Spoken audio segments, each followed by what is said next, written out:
Sa sarap na sandali, supling ay dumami, ngunit ang tungkulin sa akin iniwan lagi.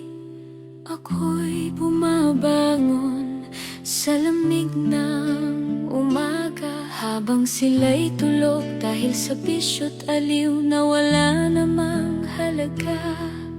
Ako'y nagluluto, naglalaba, nagbabantay.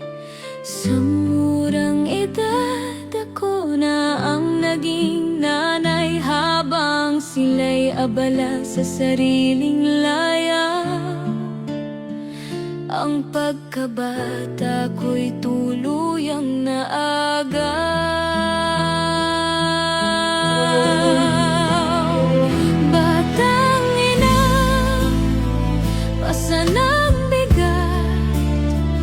Ang mundo ng magulang sa akin iniwan lahat.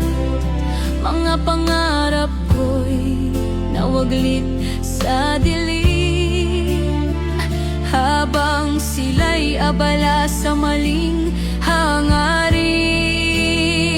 Batang ina, luhay walang hanggan, hinubad ang pagkabata dahil sa kanilang kasalanan.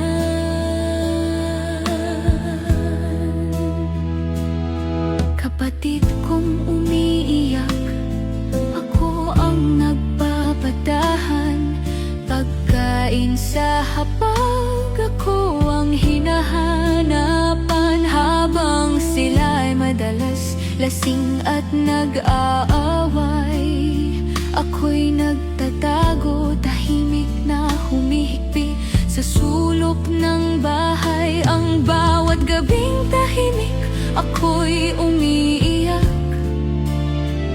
Bakit sa akin iniwan ang lahat ng bigat? Ang tanong sa isip ko'y paulit-ulit.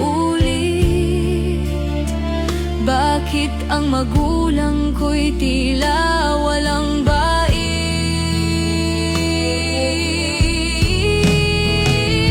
Batang ina, pasan ang bigat.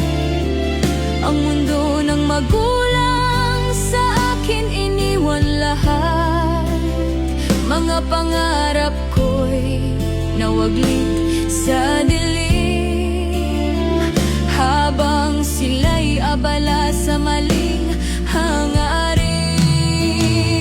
Batang ina, luhay walang hanggan, hinubad ang pagkabata dahil sa kanilang kasalanan.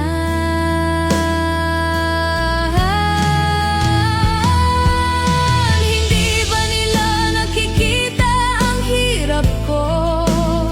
Sa bawat pagluhod, sa bawat pagod, sa bawat higpit sa loob ng kwarto, walang awa sa sakit na nararamdaman ko.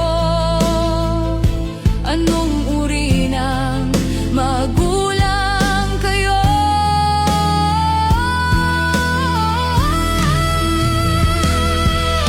Hindi ko man masabi, ako'y nagtatanong sa Diyos, bakit ba akong kailangang magdusa ngayon? Ang dapat kong laruan na palitan ng kaldero, ang dapat kong aralin na palitan ng obligasyon na mas mabigat pa sa sarili ko.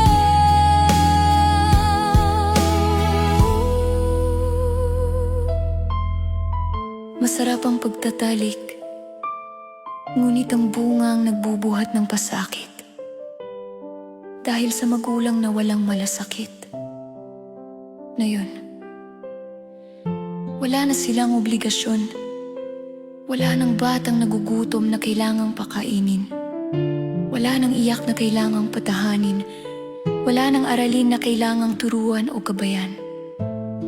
Ngayon, pwede na nilang ituloy ang gabi. Sa sugal, sa alak, sa layaw at bisyo'y magpakasawi. Wala na silang anak na nag-aabang, dahil ang tahanan nila'y abo na lamang. Ngunit, huli na ang lahat, diba? Ang mga pangarap ng bata'y sinunog ng kapabayaan nila. Ang bawat higpit sigaw na di nila narinig. Ngayon, tuluyan ng natahimik.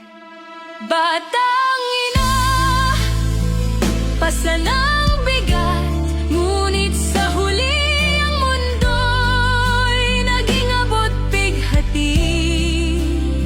Mga pangarap nilang nasunog sa